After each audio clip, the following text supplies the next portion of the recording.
Au nom du Père et du Fils et du Saint-Esprit. Qui est-ce qui peut rester indifférent en écoutant la passion du Christ?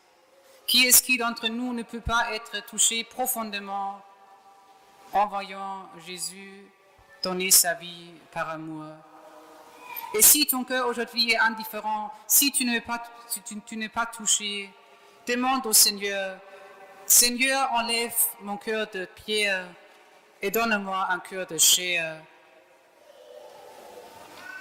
Avec cette célébration, nous entrons en Semaine Sainte, la semaine la plus importante de toute l'année. Et la première chose à faire pendant cette semaine, c'est simplement rester auprès de Jésus. Contempler ce que Jésus fait pour nous. Cette semaine, Jésus, il sera livré, comme on a entendu. Il va se donner toute sa vie à la scène, mourir sur la croix pour toi, mourir, ressusciter. Et seulement celui qui reste toute cette semaine proche de Jésus peut véritablement se réjouir le jour de Pâques. Il faut passer avec Jésus par la souffrance, la passion, pour pouvoir se réjouir le jour de Pâques. Première chose pendant cette semaine sainte, restons auprès de Jésus. Restons auprès de Jésus. Même à la maison, même s'il faut travailler, même si on a des vacances, contemplons Jésus, restons auprès de son cœur, contemplons ce que Jésus fait pour nous. Et tout cela nous amène à une communion avec Jésus. Cette semaine, vivons cette semaine sainte comme si ça a été la première et la dernière, la seule.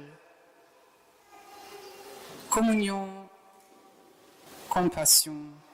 Et le deuxième point, quelquefois, assez souvent, on me dit, mon Père, Dieu ne me parle pas.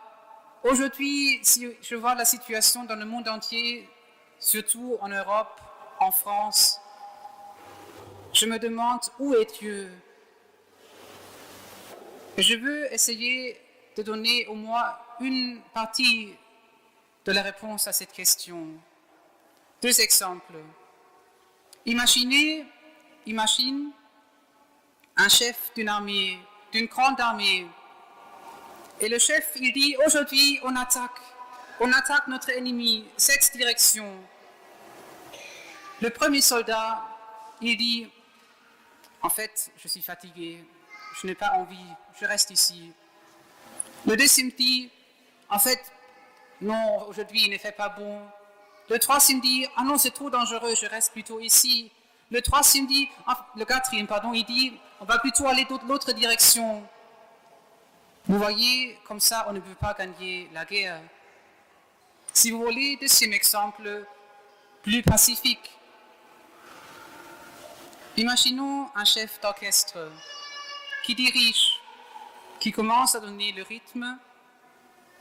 Et là, c'est lui qui est au violoncelle, il dit, ah oui, aujourd'hui, ce rythme, ça ne me convient pas. J'aimerais bien jouer un peu plus rapidement.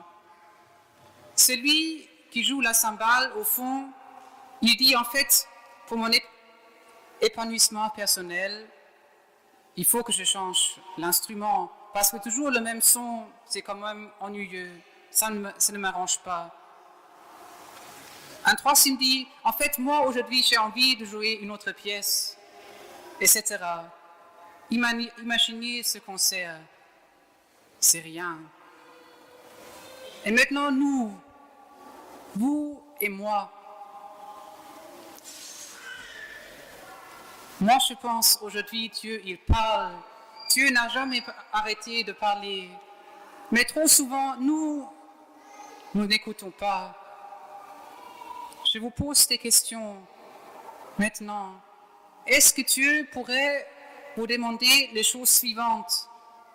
Et qu'est-ce que vous diriez? Si Dieu te demandait, prie un peu plus, prends un quart d'heure pour la prière, prends une demi-heure, une heure. Je ne sais pas, Dieu parle à chacun d'entre nous personnellement, ce n'est pas à moi de vous le dire, mais Dieu nous parle par rapport à la prière. si Dieu te disait pendant cette semaine, prends un jour de jeûne en plus, qu'est-ce que tu dirais? Si Dieu te demandait, je ne sais pas s'il le fera, mais s'il te demandait de laisser pendant cette semaine Facebook, etc., tout le loisir sur l'Internet à part, qu'est-ce que tu dirais? Je pourrais continuer avec beaucoup d'autres questions. Et vous voyez que notre cadre dans lequel Dieu peut agir est assez limité. Voyez, Dieu peut nous demander des choses tant que ça reste pas trop difficile pour nous. Mais quand Dieu demande quelque chose de grand à nous, là, c'est trop difficile. Alors non, là, je n'ai pas envie. Ah, c'est sûrement pas moi. Il ne va pas demander moi, quand même. Pensez à cet orchestre. Pensez à ce chef d'armée. Qu'est-ce qu'il peut faire? Et je continue. Vous, les jeunes, est-ce que vous demandez Dieu ce qu'il veut de vous pour votre avenir? Est-ce que vous demandez Dieu concrètement, qu'est-ce que tu veux que je fasse? Vous, les couples, est-ce que vous bâtissez votre avenir véritablement sur le Seigneur? Est-ce que vous demandez, Seigneur, qu'est-ce que tu veux pour notre famille? Entre parenthèses, ça se fait aussi par la prière en couple. Et pour toutes les personnes qui sont seules, on pourrait se plaindre tout au long de la journée. Je suis seul, je n'ai personne. Mais demande au Seigneur, qu'est-ce que tu veux que je fasse? Et tu verras, Dieu, il parle. Dieu, il parle. Et pour toutes les retraités, vous n'êtes pas fait pour rester des heures et des heures devant la télé. Dieu a une vision plus grande pour votre vie. Vous avez une vocation plus grande. Au début de cette semaine sainte, réveillons-nous. Conversion totale. Je parle tout d'abord de moi, mais après aussi de vous. Nous tous, nous avons beaucoup d'orgueil caché. Nous suivons Dieu dans notre cadre limité, et là, ça va très bien.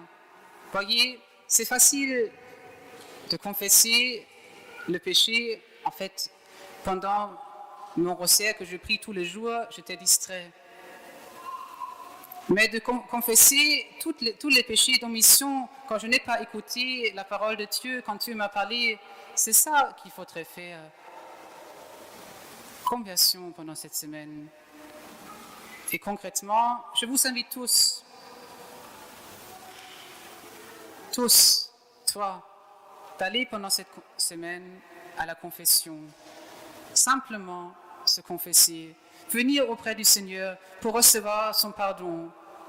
Parce que souvent, par nos péchés, nos oreilles sont bouchées.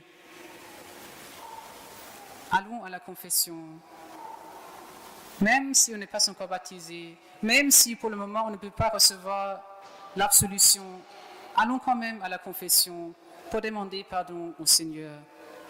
Il vous attend, il t'attend, pour toi-même, mais aussi pour recevoir des grâces pour d'autres personnes. Premier point, c'était la compassion et la communion. Deuxième point, conversion et confession. Et le troisième point, c'est simple. Seigneur, qu'est-ce que tu veux que je fasse? Ce n'est pas à moi de vous le dire, ce n'est pas à moi de te le dire, c'est Dieu qui te parle. C'est Dieu qui te parle, surtout pendant cette semaine. Seigneur, qu'est-ce que tu veux que je fasse concrètement pendant cette semaine, mais aussi avec toute ma vie? Et puis, n'oublions jamais ce que le Seigneur fait pendant cette semaine. Maintenant, c'est l'œuvre la plus grande du monde. Sauver le monde, c'est la plus grande œuvre qui existe. Et ce qui est beau, Jésus, bien sûr, il a tout fait, mais il veut que nous tous, toi et moi, vous et moi, que nous collaborons avec lui.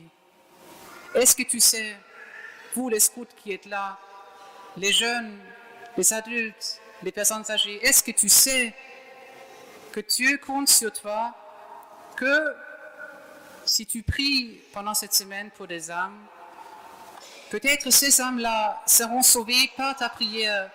Est-ce que tu peux imaginer qu'un jour, pendant toute l'éternité, des âmes seront devant toi pour te remercier? Merci d'avoir prié pour moi, pour ma conversion. Merci d'avoir fait la pénitence pour moi, pour toute l'éternité. Est-ce qu'il y a une œuvre plus belle? Est-ce qu'il y a une œuvre plus grande? Pendant cette semaine, laissons-nous diriger par le Seigneur, qui est le chef des armées, qui est le chef de l'orchestre. Le Seigneur est là. Et ce qui est beau, tout d'abord, ce n'est pas à nous de faire quelque chose. C'est simplement à nous de dire « Oui, Seigneur ». Je te laisse pas simplement parler dans ce petit cadre-là, dans mon cadre limité. Tu peux aller au-delà. Aujourd'hui, on a besoin des saints. Regardons Abraham qui a tout quitté. Regardons David, tout petit, rien, après le plus grand roi d'Israël. Regardons la reine Esther, si courageuse. Regardons tous les saints. Dieu appelle aujourd'hui, maintenant. Est-ce que tu es prêt?